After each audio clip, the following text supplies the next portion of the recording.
इस समय की बड़ी खबर कानपुर से ही हम आपको दिखाना चाहेंगे, जहां पर आज जुमे की नमाज के बाद पत्थरबाजी हुई। बीजेपी प्रवक्ता नुपुर शर्मा के बयान को लेकर ये पूरा गुस्सा। हालांकि अब हालात पूरी तरह से काबू में है। मेरे सहयोगी रणबीर ज्यादा जानकारी लिए हुए मुझसे जुड़ रहे हैं। तो कानपुर में किसने बिगाड़ा माहौल, ये एक बड़ा सवाल। रणबीर, कल मुस्लिम समुदाय ने बंद का आह्वान किया था, उसके बाद आज जुमे की नमाज के बाद इस तरीके से ये हालात पैदा हो गए, कौन जिम्मेदार? देखिए, जाहिर तौर पे कुछ लोग माहौल ख़राब करने के लिए इस तरह की कोशिश करते हैं। ये जो यतीम खाना और नई सड़क इलाका है, ये कानपुर का सकरी गलियों वाला इलाका है और हमेशा से अति संवेदनशील माना गया है।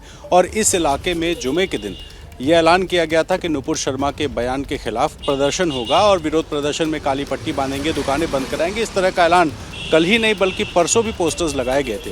प्रशासन को भी ये बात पता थी और इसी वजह से पुलिस फोर्स तो थी, लेकिन पीएम और राष्ट्रपति की वजह से काफ़ी सारी पुलिस फोर्स संभवतः कानपुर देहात भी शिफ्ट हुई थी। ऐसे में इस इलाके में जो जुमे की नमाज हुई, नमाज के वक्त जो तकरीर होती है, तकरीरों में कई सारी ऐसी बातें कही जाती हैं जो लोग प्रवोक होते हैं। और यही जब भीड़ नमाज के बाद वापस आई तो इन्होंने नुपुर शर्मा के बयान के खिलाफ अपना विरोध प्रदर्शन जताने के लिए दुकानें बंद कराना शुरू किया। और धीरे धीरे ये बात बदलती गई हिंसा में, और हिंसा होते होते पत्थरबाजी शुरू हुई, पेट्रोल बम फेंके जाने के भी दावे हैं। और इसमें 6 लोग के घायल होने की खबर है, जो 6 लोग अस्पताल भेजे गए इलाज के लिए।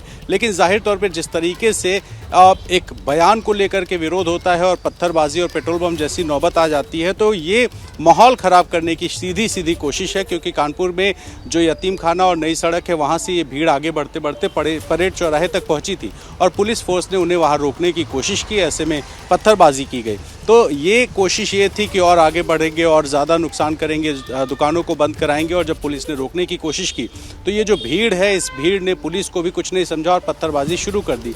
तो ये माहौल बिगाड़ने की कोशिश है। और प्रशासन ने फिलहाल ये कहा है कि लोग अब नियंत्रण में हैं। पुलिस को आंसू गैस के गोले भी चलाने पड़े और लोगों को पीछे हटाना पड़ा। फिलहाल वहाँ पर शांति है, लेकिन पुलिस की प्रायोरिटी ये है कि चिन्हित किया जाए कौन कौन से लोग थे और उनको पकड़ा जाए। जी बिल्कुल रणबीर, आप बने रहिए। और डीएम कानपुर नेहा शर्मा क्या कुछ कह रही हैं इस पूरे हिंसा को लेकर, इस पूरे बवाल को लेकर, वो सुनना बेहद जरूरी है। सुन लेते हैं एक बार।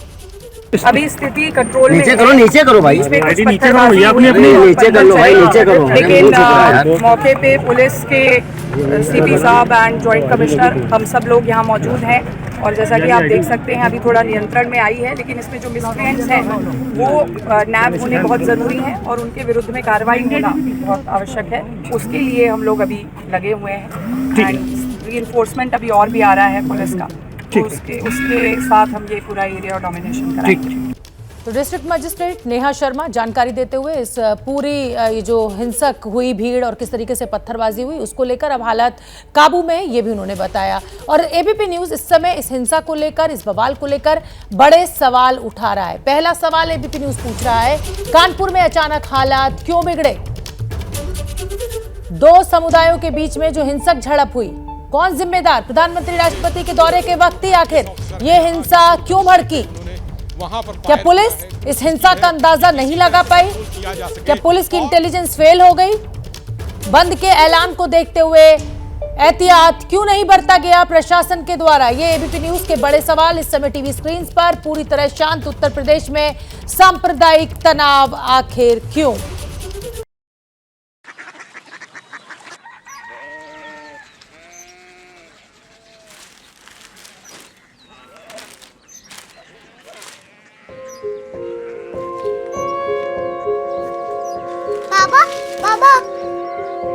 कोरिया सिटी जानी ना।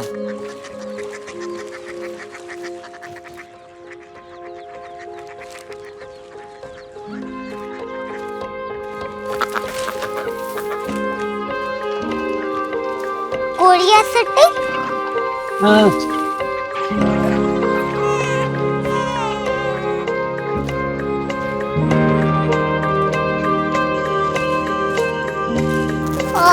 कोरिया सिटी कहाँ पे है? शहर अंग्रेजी लगे हैं।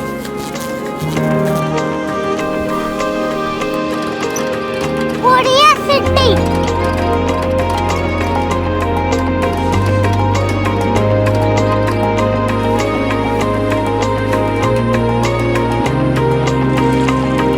वो बहुत दूर है।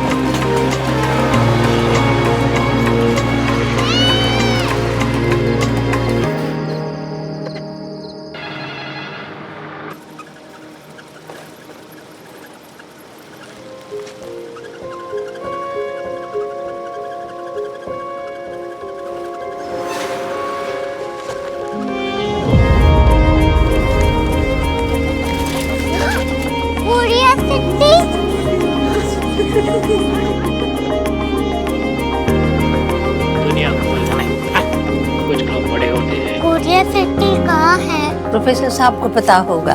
हो, ये छोटा वाला ग्लोब लगता है और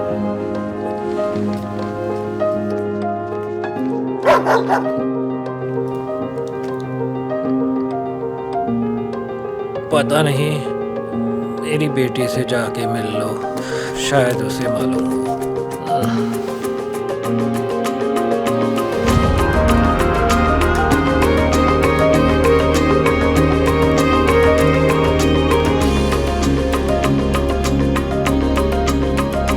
हाय,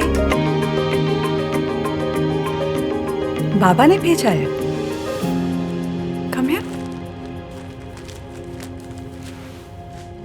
कोरिया सिटी। कोरिया सिटी नहीं, क्यूरियोसिटी। वो क्या? That's what brought you here? जो तुम्हें यहाँ तक ले आया। क्यूरियोसिटी।